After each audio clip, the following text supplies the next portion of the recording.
ఎన్ఆర్ఐలపై Trump దెబ్బ.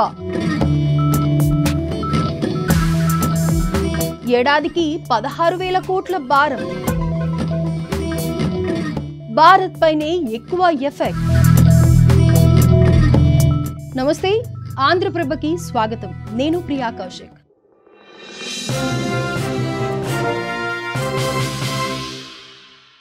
America అధ్యక్షుడు Donald Trump ఓవైపు భారత్కు స్నేహితుడునని చెప్పుకుంటూనే మరోవైపు తన అక్కసును వెలగక్కుతూనే ఉన్నాడు. ఏదో ఒక విధంగా ఇండియాను ఇబ్బంది పెడుతున్నాడు. నిన్నటికి నిన్న ప్రముఖ ఫోన్ల కంపెనీ యాపిల్ను భారత్కు రాకుండా అడ్డుకున్న తంపుల మారి ట్రంప్ ఇక ఇప్పుడు తన కుట్రలు కుతంత్రాలతో మరోసారి భారత్ను ఇరకాటంలో పెట్టారు.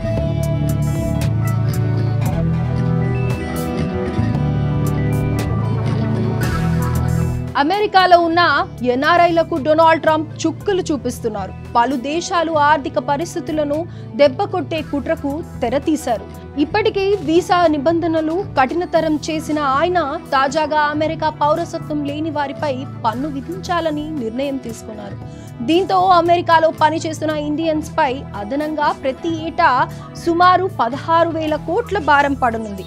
ఇందుకోసం ట్రంప్ చట్టసభల్లో ప్రవేశపెట్టిన వన్ బిగ్ బ్యూటిఫుల్ బిల్ కు ఆమోదం లభించింది. ఒక్క ఓటు తేడాతో ఓకే అయిన ఈ బిల్లు త్వరలోనే చట్టరూపం దాల్చనుంది.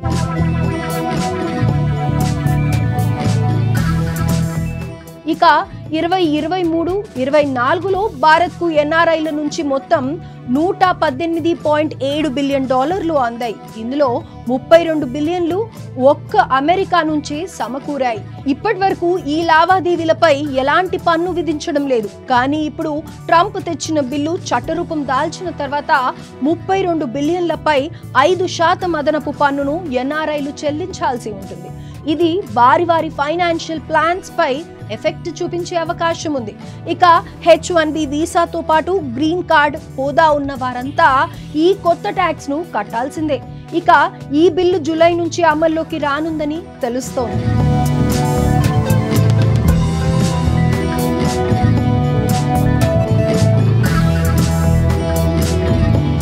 అమెరికాలో పనిచేస్తున్న ఎన్ఆర్ఐలంతా తమ సంపాదనను స్వదేశానికి పంపేందుకు ఇప్పుడు చెల్లిస్తున్న ట్యాక్స్ కు అదనంగా మరో 5% కట్టాల్సి ఉంటుంది.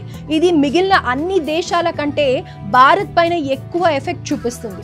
ప్రతి సంవత్సరం సుమారు 45 లక్షల మంది ప్రవాస భారతీయులు తమ ఆదాయాల్లోని కొంత భాగాన్ని అమెరికా నుంచి ఇండియాకు పంపిస్తున్నారు. ఈ నగదుతోనే స్వదేశంలో వివిధ రంగాల్లో పెట్టుబడులు పెట్టడంతో పాటు స్థలాలు, భవనాలు కొనుగోలు చేస్తున్నారు. అయితే ప్రస్తుతం విధించే ట్యాక్స్లతో అమెరికా నుంచి భారత్కు ఎన్ఆర్ఐల నుంచి వచ్చే ఆదాయం తగ్గుతుంది. ఇది ఇండియన్ మార్కెట్లపై తీవ్ర ప్రభావాన్ని చూపిస్తుంది. ముఖ్యంగా రియల్ ఎస్టేట్ రంగంపై ఎక్కువ ప్రభావం పడే ఛాన్స్ ఉంది. అయితే ట్రంప్ ఆశించింది కూడా ఇదే. భారత్ను అన్ని విధాలుగా ఇరకాటంలో పెట్టి ఇబ్బందులు పెట్టాలన్నదే ట్రంప్ కుతంత్రం. ఈ కుట్రలో భాగంగానే వన్ బిగ్ బ్యూటిఫుల్ బిల్ కు మద్దతు సంపాదించారు.